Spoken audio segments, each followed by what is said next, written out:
데살로니가후서 3장입니다. 3장 한 절씩 교독하면서 봅시다. 제가 먼저 1절 읽습니다. 끝으로 형제들아 너희는 의를 위하여 기도하기를 주의 말씀이 너희 가운데서와 같이 퍼져나가 영광스럽게 되고 또한 우리를 평하게 하고 한 사람에게서 부딪히소서 하라. 이들은 모든 사람의 것이 아니니라. 주는 미쁘사 너희를 굳건하게 하시고 악한 자에게서 지키시리라. 너희에 대하여는 우리가 명한 것을 너희가 행하고 또 행할 기도를 우리가 주 안에서 확신하노니 주께서 너희 마음을 인도하여 하나님의 사랑과 그리스도의 인내에 들어가게 하시기를 원하노라. 형제들아 우리 주 예수 그리스도의 이름으로 너희를 명하노니 계획에 행하고 우리에게서 받은 전통대로 행하는 모든 형제에게서 떠나 어떻게 우리를 본받아야 할지를 너희가 스스로 아나니 우리가 너희 가운데서 무질서하게 행하지 아니하며 누구에게든지 지식을 시험이 없이 얻지 않고 오직 수고하고 애써 주의하리라면 너희 아무에게도 혜택 끼치지 아니하리니 우리에게 권리가 없는 것이 아니요 오직 스스로 너희에게 본을 보여 우리를 본받게 하려 함이니라.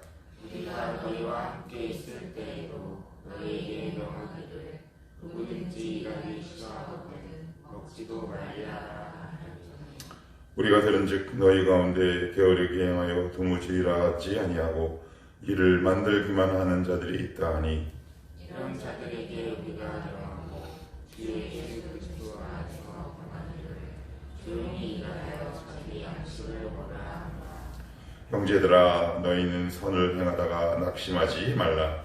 누가 이 편지에 하는 이 말을 순종하지 아니하거든 그 사람을 지목하여 사귀지 말고 그로 하여금 부끄럽게 하라.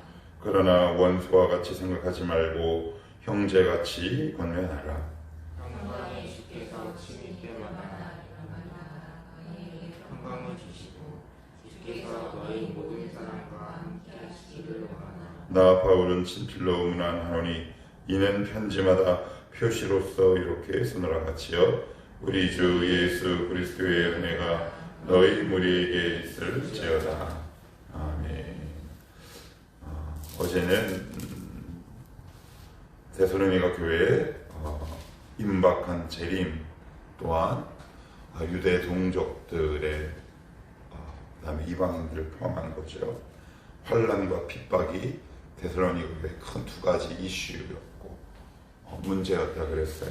그래서 거기서 자연스럽게 일어나는 일들에 관해서 얘기를 하면서 먼저 영으로나 혹은 말로나 우리에게서 받았다는 편지를 빙자한 여러 가지 혼란들을 사도 바울이 탁 정리를 합니다.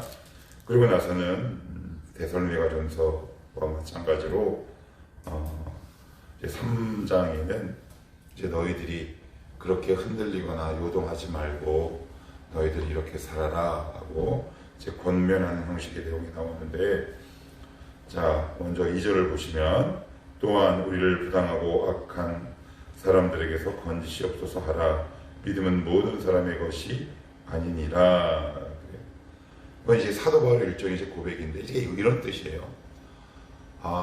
1차, 2차, 3차 전도여행 그리고 데살로니가 교회 그 외에 예수 그리스도를 신실하게 믿는 사람들을 이렇게 보면 대적하는 사람들이 꼭 있거든요.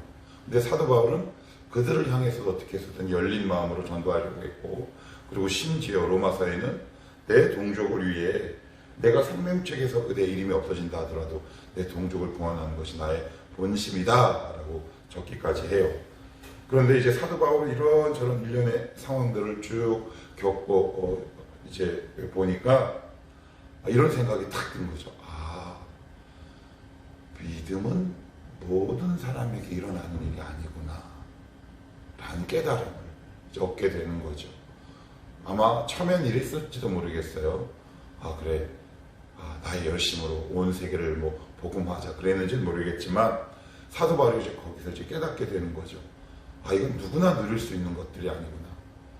되게 소중하고 귀중한 것이구나 그러니까 이 말씀에서 우리가 꼭 기억해야 할 세 가지가 있는데, 첫째, 에베소서 1장에 나와 있는 것처럼 믿음은 전적인 하나님의 은혜의 선물이다 라는 것이, 이거 아무에게나 하나님께서 주시는 것이 아니구나, 이건 정말 소중한 거구나. 그런데 이것이 특권의식으로 가지 않도록 조심해야 한다. 특권의식과 감사한 것과는 달라요.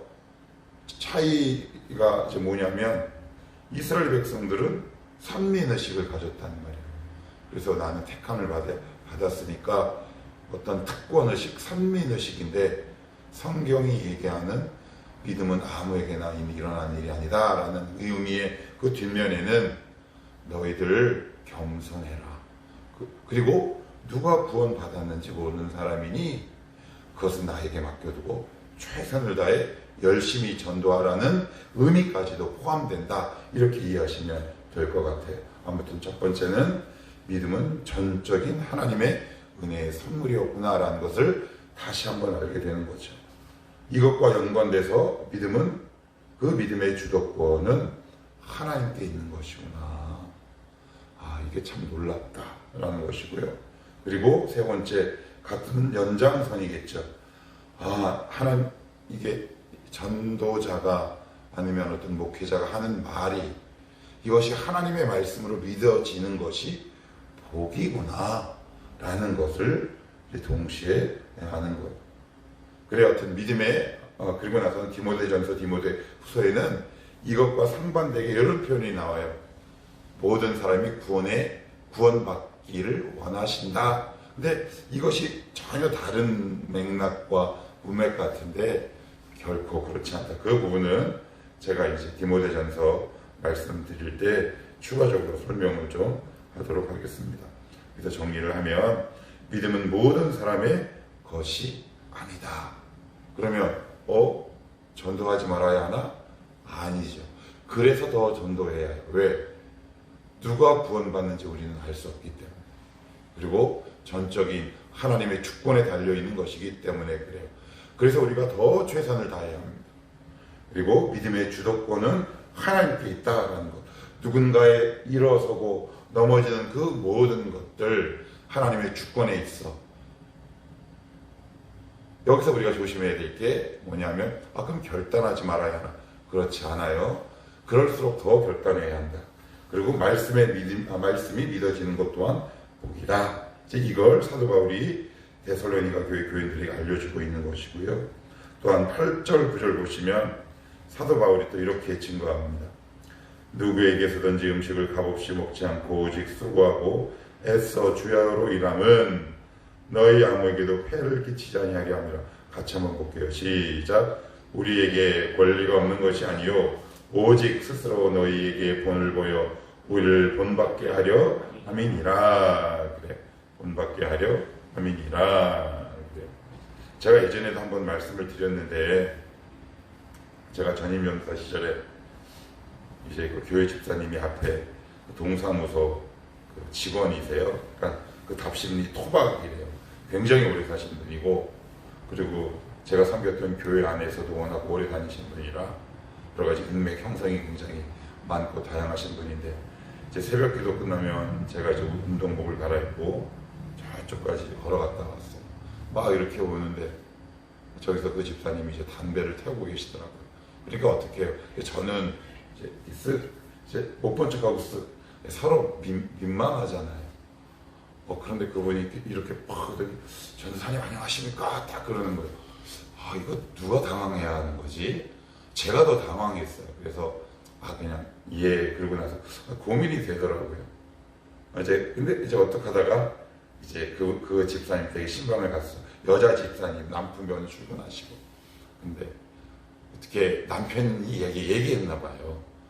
나 저기 전도사님이랑 아침에 약속했다고 그랬더니 아마 여자 집사님이 이렇게 물어봤대요. 여보 혹시 그때 당신 담배 피우고 있었어? 그랬더니 뭐 어때? 나 자유한데 떳떳하게 딱 악수했지. 이 인간아 막. 물론 그거 나쁘지 않은데 오늘 성경은 뭐냐면 그런 자유를 누군가의 믿음을 위해서 절제하는 거예요. 나는 그럴 만한 권리가 있어요. 그런데 그렇게 일부러 안 하는 거예요. 할 수 있지만 이거는 종이 아니라 내가 스스로 안 하는 거죠. 누릴 수 있는 특권을 포기하는 거죠. 왜요? 누군가 시험에 들까 봐. 그의 믿음을 세우기 위해서 나의 양심은 거리낌이 없어요. 나는 당당해요. 자유해요. 뭐 술 마시는 것도 자유하고 담배 피는 것도 자유해요. 그렇지만 혹시 그 상대방이 나의 이런 행동을 보고 실족이나 시험이나 공동체 유익이 되지 않을까 봐 내가 행사할 수 있는 권리를 내가 절제하는 거죠. 지금 그 이야기 하고 있는 거예요. 나는 얼마든지 나에게 권리가 있다. 사도로서. 왜요? 이런 사람이 자기 삭스를 받는 것이 당연하고 한데 나는 그런 권리를 일부러 행사하지 않았다라고 이제 이야기를 하는 거예요. 이런 이야기들이 왜 나오냐면 이제 그 앞부분에 보시면 예수님이 재림한다라는 소문이 데살로니가 지방에 이렇게 쭉 퍼지다 보니까 일부 교인들이 하던 생업을 싹 때려치고 교회 공동체 안에 들어와서 문제만 일으키는 거예요. 무위도식하는 거죠. 그러니까 이제 그것을 딱 보고 사도 바울이 지금 경계하고 책망하고 있는 거예요. 심지어 사도인 나도 내가 누릴 수 있는 권리를 내려놓으니 너희들은 무위도식하지 말고 너희들이 처한 일터에서 최선의 삶을 다하며 살아라 라는 의미에서 지금 이 말씀을 하고 있어요. 아무튼 성경은 지금 뭐라고 얘기하고 있느냐, 여러분 자유하시는 거 좋지요. 저도 청년회 때 그랬어요. 아유, 술은 난 자유해. 근데 정말 자유한 것 같더라고요. 그런데 신앙이 들어가면 들어갈수록 내가 뭔가 좁아지는 게 아니라 넓어져요. 여러분 표면적으로는 내 행동 거지가 좁아지잖아. 술도 못하고 이것도 못하고 야 이거 이렇게 교회 다니는 게 답답해. 근데 그게 아니라 누군가를 사랑하기 때문에 내가 내려놓는 거잖아요. 사람을 얻는 거죠. 그 영혼이 어떻게 좁아지는 인간관계에 있습니까? 넓어지는 거죠. 세계관이 넓어지는 거란 말이에요. 그래서 오해하시면 안 돼요. 믿음이 좋다라고 하는 것, 내가 성화되어 가고 있다라는 것, 성숙한다라는 얘기는 내가 누릴 수 있는 특권을 때로는 교회 공동체를 위해, 때로는 영혼을 위해 나의 권리와 특권을 내려놓는 거죠. 이게 이제 하나님 우리에게 원하시고 기뻐하시는, 우리 주님이 뭐라 그래요? 빌립보서 2장 5절 6절 7절에 그는 근본 하나님과 본체시나 하나님과 동등됨으로 취할 것을 여기지 아니하시고 오히려 자기를 비워 종의 형체를 가져 당신이 누릴 수 있는 특권을 내려놓으신 거예요. 그러니 우리도 마땅히 그 뒤를 따라가는 것. 그래요. 자유할 수 있지요. 그런데 우리의 신앙이 자란다는 것. 성숙하면 성숙할수록 나를 주목하는 것이 아니라 내가 어떻게 하면 신앙과 그리고 믿음의 유익과 동목을 끼칠 수 있을까라는 지경까지 확대되는 것. 이것이 진정한 그리스도 안에서의 자유다라고 말씀하고 있는 거다. 이렇게 얘기합니다. 또한 13절도 보시면 형제들아 너희는 선을 행하다가 낙심하지 말라. 이것도 이제 비슷한 거예요. 누구는 열심히 일하는 거예요. 근데 누구는 하던 생업을 다 때려치고 하여튼 주님이 오네 만에 그 일을 가지고 현재 삶과 생업에 초점을 맞추지 못하는 거죠. 그러니까 문제만 야기시키는 거예요. 그럼 어떤 일이 발생하겠어요? 기존에 열심히 일하던 사람들이 자기가 하던 생업을 똑같이 때려치고 이런 일을 야기할 수 있겠죠. 그런 의미에서 지금 하는 거예요. 그러니 너희들 주님이 오신다고 요동하거나 아니면 그 요동에 흔들려서 자기 생업을 내팽개치고 교회 공동체나 지역사회에서 문제를 야기하는 그들의 삶에 동요하지 말라라는 의미인 거죠. 이게 왜 중요하냐면 우리 이런 거 있잖아요. 나 이 회사 열심히 안 해. 아주 우리 상사 하는 꼬라지를 보니까 나 벨이 꼴려서 내가 이 회사에 내가 정말 뼈를 묻고 싶지 않아. 그 원인이 뭐냐면 저 상사 때문인 거죠. 내가 신앙생활 제대로 못하는 게 저 사람 때문이라는 거예요. 이게 되게 함정인데 뭐냐면 내가 그 사람에게 종속되는 거란 말이에요. 사도 바울은 그러지 말아요. 너의 믿음의 길을 가요. 왜 너의 신앙과 저 사람의 신앙을 자꾸 결부시키냐. 그는 그의 삶이 있고 너는 너의 삶이 있는 것이다. 이건 부모와 자녀에게도 마찬가지고요. 부부 사이에게도 역시 동일한 거예요. 왜 우리가 사람이기 때문에 그럴 수 있잖아요. 뭐 간절한 마음으로 막 기도했는데 내 기도의 반응과 응답과는 달리 저 사람의 삶이 막 이러면 에휴 하고 낙심될 때 있죠. 그런데 성경은 그러지 말래요.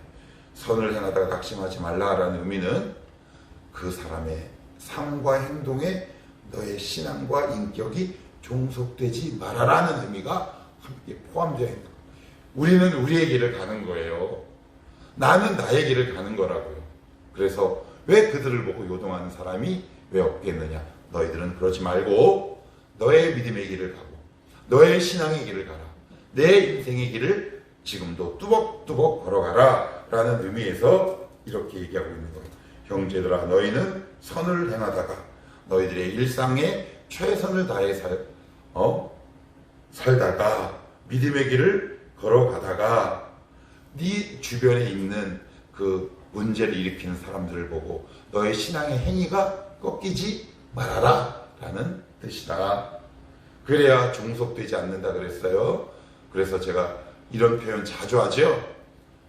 부부끼리, 부모와 자녀끼리 건강한 정서적 거리를 항상 유지하는 것, 이거 되게 중요하다 그랬어요. 특별히 한국 사람들은, 저도 뭐 한국 사람이라 이런 말할 자격이 없네, 그죠? 아무튼 그렇다.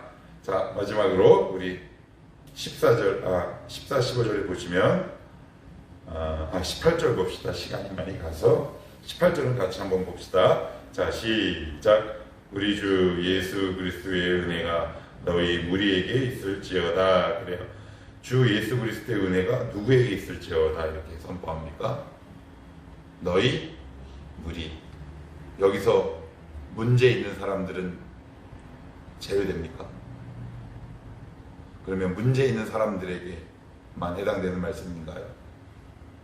예, 맞아요. 우리 주님의 은혜는 문제의 성도나 그렇지 않은 성도에게 다 필요해요. 인간은 원래 예수님의 은혜를 필요로 해요. 우리의 창조된 의도가 바로 그거예요. 오해하시면 안 돼요. 인간은 원래 죄인이든 아니든 이 땅에 태어난 모든 인간의 모든 뿌리들, 인간들은 다 예수 그리스도의 은혜 먹고 살게 되어 있게 그렇게 설계돼서 창조된 존재들이에요. 문제 있는 성도에게도 은혜가 필요합니다. 그리고 오늘 아침 기도에 나온 저와 여러분에게도 필요합니다. 왜요? 예수님의 은혜가 인간을 인간답게 하고 우리의 삶을 풍요하고 부요롭게 만들기 때문에 그래요. 문제 있는 성도, 그래서 뭐라고 얘기하느냐면 너희 무리에게, 누구 한 명만 쏙 빼놓고 하는 말이 아니잖아요. 그래, 난 너희들 안에 여전히 문제가 있고 문제 있는 성도도 있고 열심히 믿는 사람들도 있지만 데살로니가 교회 모든 교인들아 너희들에게 예수의 은혜가 있을지어다 이렇게 선포하는 거죠. 문제 있는 성도나 문제 없는 성도나 강한 성도나 연약한 성도나, 왜? 우리 인간에게 예수님의 은혜는 반드시 필요한 것이기 때문에 그래요. 여러분들이 아침에 왜 오셨어요?